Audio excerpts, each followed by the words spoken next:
Good day mga bossing.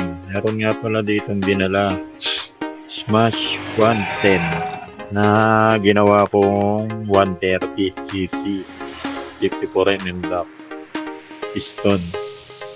Tapos ngayon kakabitan ko siya ng 26mm na carb. Port polish na rin yan. Di manifold.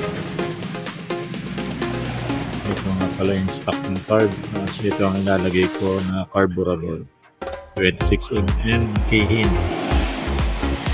So, ito may mga kailangan gawin dito. Conversion. Dating sa manifold, kailangan gumamit ng rotator.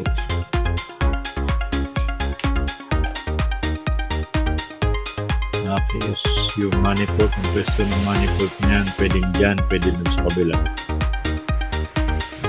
Pwede din sa side niyan, pwede rin dun sa kabila. Ang magpagandahan sa rotator, pwede niya siyang piliin kung saan niya gusto siya i-twist.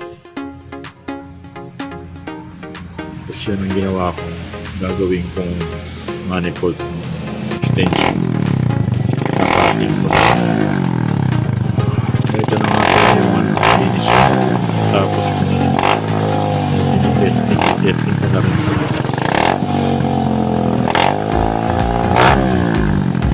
Mga goods naman yung pag-robot niya.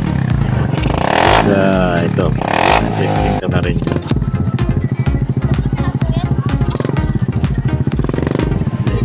Testing na. Ganda ang response ng carburetor makina. Sakto lang siya sa 130cc 26mm na curve. Contouring pa rin, hindi siya pang full racing. Pwedeng pang waswasan. Pwedeng pang daily. Okay, salamat sa tiwala, bossing. Ride safe.